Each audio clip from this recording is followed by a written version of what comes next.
Welcome, everyone, to the 2015 WID Report. I am Kat Zigmont. I'm the Global Initiative Assistant Director at the World Institute on Disability. And this session is on WID's Mandela Fellowship Program, part of our New Leaders Initiative that brings young African leaders with disabilities to WID as part of an exchange program through IREX. So, what is the Mandela Washington Fellowship? Well, it's an opportunity for young African leaders that began in 2014. It's the flagship program for President Obama's Young African Leadership Initiative, YALI, that empowers young people through academics, coursework, leadership training, and networking. The fellows are between the ages of 25 and 35.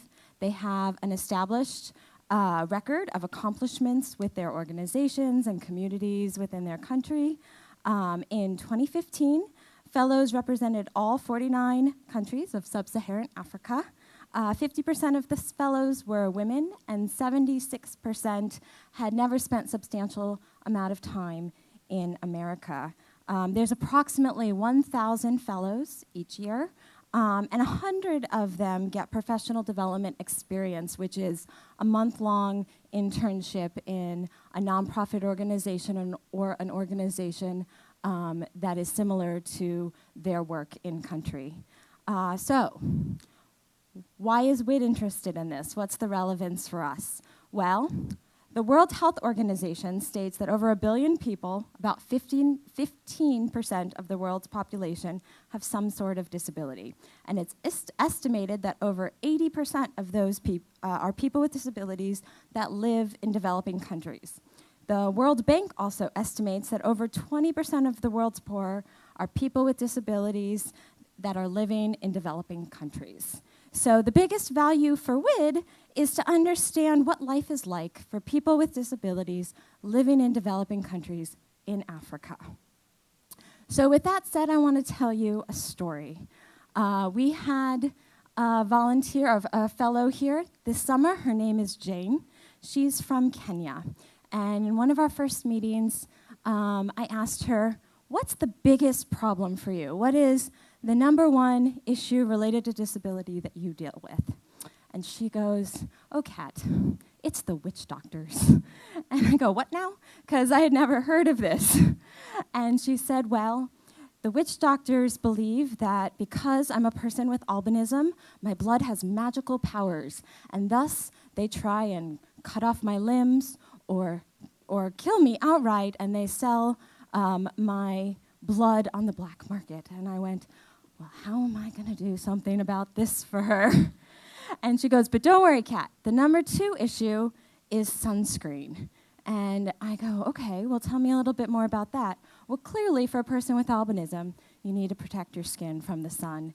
But she further went on to explain that if you're a mother struggling financially in a developing country in Africa, and you have 4 kids and one is a person with albinism, you can either buy a bottle of sunscreen for 1 kid or feed all 4.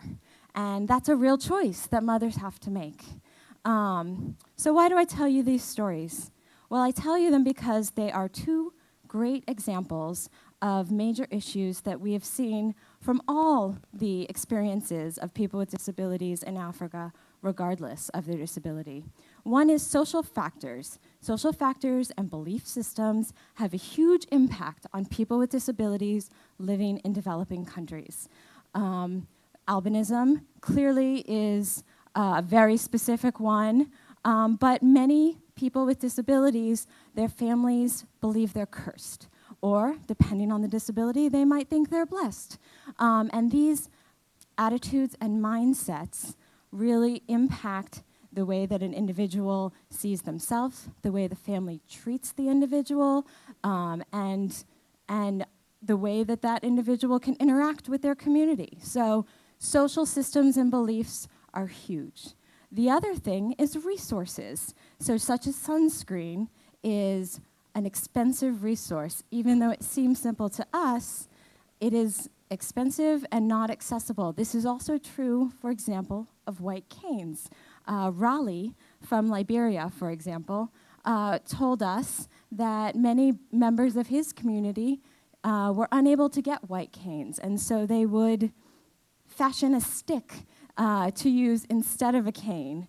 And even armed with their stick, the infrastructure was such that large potholes and other obstacles created injury on a regular basis. So social factors are huge and resources are huge. What about policy? Well, the UN CRPD is ratified in many countries in Africa. However, we hear again and again, it's not being implemented. People don't know their rights. It's very corrupt. There's even committees that are assigned and working on these issues, and they might even have a person with a disability on those government committees, but they're not actually implementing policy that is seen on the ground. So while the UN CRPD is typically ratified in the countries, it is not being implemented. Benefit systems. Are there benefit systems in these countries? Sometimes, sometimes not. Again, the biggest issue is implementation. Often, there are obstacles in the way, such as you have to travel to the capital, and you have to see a hospitalist that's very expensive, and the paperwork is cumbersome. And so for these families that are struggling financially, can't afford to put food on the table, the cost of going and trying to apply for benefits to receive some sort of financial subsidy is out of their sort of realm of availability. They just can't afford to go through the process. So while there might be benefit systems on the books, they're not frequently utilized. Education systems. There are often, in a variety of countries, schools for the blind, schools for the deaf. Mostly these systems are primary education only, and once you pass your regular primary education, typically you either go to a trade school or you're done. What does this mean? It means you can't choose your own career path, and you are only able to do jobs deemed appropriate for your particular disability type. So education systems limit a person with a disability living in Africa to do and be what they want to be. Clearly, some individuals do get into college. University systems do not have supports like ours do. So when that happens, typically the person comes from some bit of wealth or has some other sort of support. So for all of the reasons I have stated thus far, the employment outlook for people with disabilities is not ideal.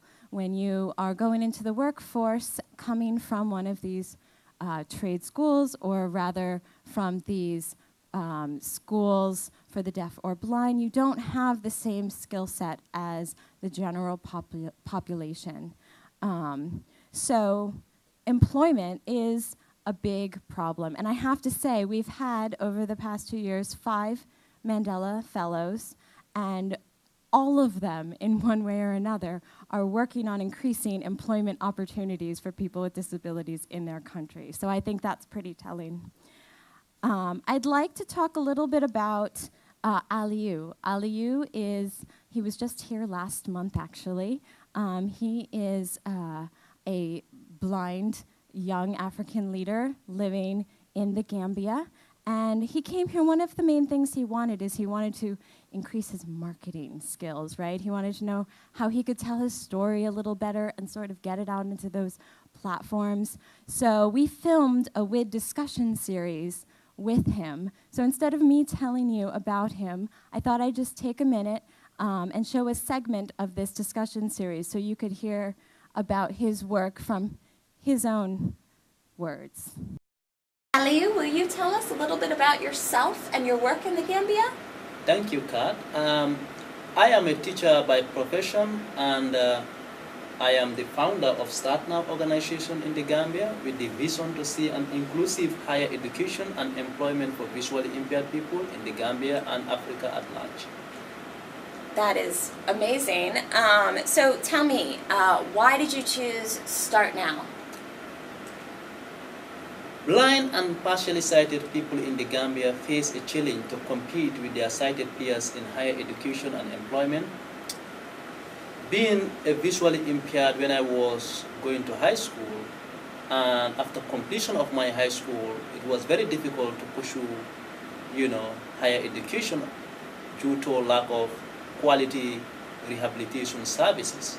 I always wanted to become an accountant, but due to special training and motivation, I limited myself to become a teacher, in which many visually impaired, took as the main profession. If this is not available, they either stay at home or become beggars on the streets.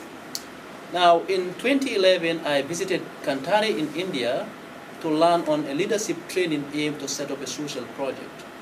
Upon my return home, after the training with additional skills on project management and computer literacy skills, I was able to start up Start Now organization with the mission to train and empower visually impaired high school graduates and adults on computer skills and rehabilitation techniques as a preparation for higher education and employment so that they can realize their career dreams in any area of their choice without limitation.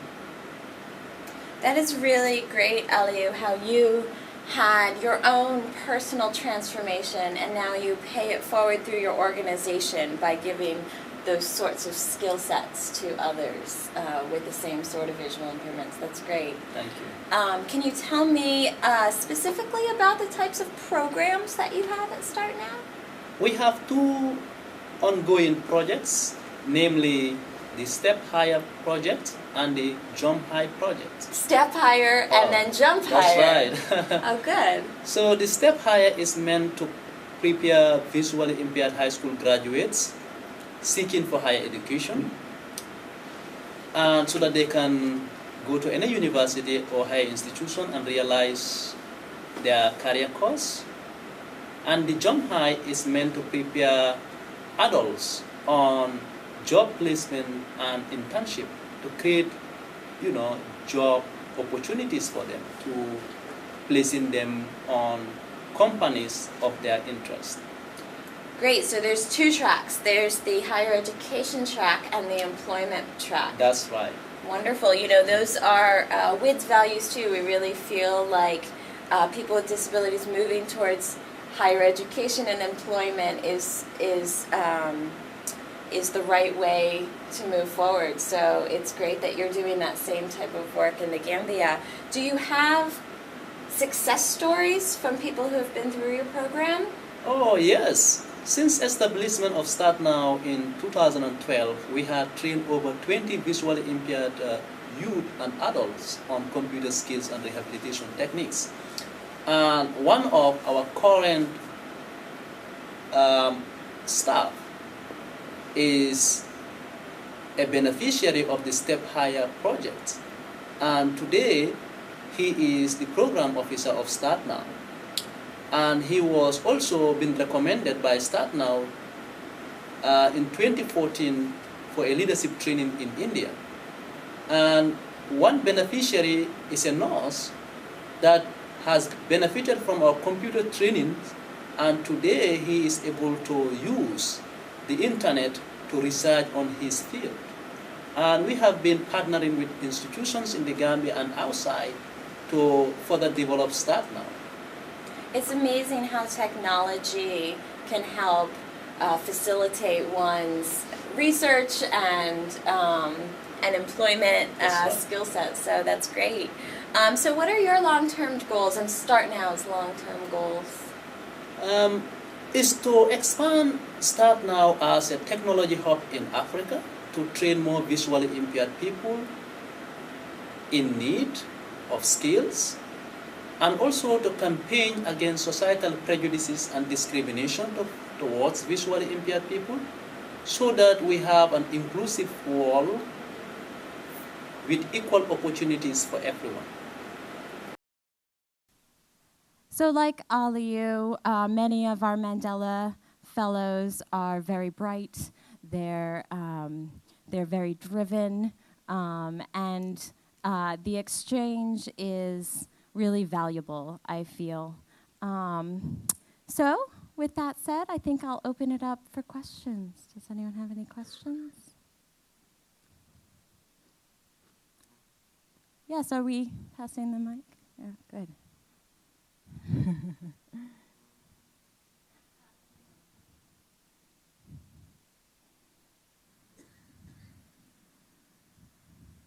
Kat, thank you for that very good presentation.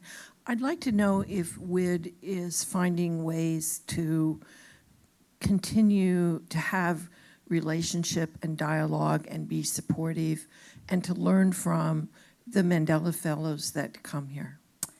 We are, we continue our relationship with every fellow that visits in various ways. And we hope to develop projects with them going forward. And with them personally and their DPOs and their circle of DPOs. So that is definitely the intention of sort of developing these relationships. I have to say, among all of the Mandela Fellows, one of the biggest feedbacks we've gotten is the ability to network with each other, So a person from Kenya might not necessarily know someone from Uganda, and so the fellowship provides the opportunity for them to find each other, in various countries. So that's been really cool as well. Sure. Sort of answering your question in a way, in 1991, WID got the first USAID grant for a disability program, and it was to do leadership development with people from African countries and other underdeveloped countries. And I was actually one of the staff people that put that together, so this is really exciting for me. Yeah. I did a lot of work with international visitors, and this is leading up to a question. A lot of the people that I met with disabilities had acquired them as opposed to being born with them, and said that the financial status of the family had a lot to do as to whether you even survive with your disability. That's absolutely right. And the disability organizations as well, because governments change so frequently. Just about the time you've laid the seeds and begun to work with politicians, they change, Right. and you have to start all over again. So I'm really interested that there's established organizations, it sounds like now, that are being run somewhat by people with disabilities, and as opposed to people begging on the street, which has all kinds of religious and political implications in African countries. So can you talk a little bit about that, about developing organizations there? Sure. So the Mandela Fellows are clearly very driven individuals, but they're not alone. They just were able to apply for this scholarship, right? But clearly, finding employment is extremely difficult for Africans with disabilities in general. So we are finding that many of these young leaders are creating their own disability organizations based on the need. And again, the need has typically been helping people prepare for employment in various ways, or advocacy organizations that would inform the community on their rights, and then hopefully lobby government in some way. I think the problem with the DPOs is they are also struggling, and so finding an online presence or finding a way to network with each other to become stronger has been difficult. So while there are a fair amount of DPOs, they're really hidden in country, offline. And so again, that's why it's a great thing that the Mandela Fellowship's here, so that they can meet each other and partner up. And that's one of the things WID is looking at as well. How can we help facilitate that process of helping them learn about each other, network better, and become a unified force in Africa that could really make some change. Yeah, thank you. Any other questions? Well, thank you so much for coming, and enjoy the rest of your day.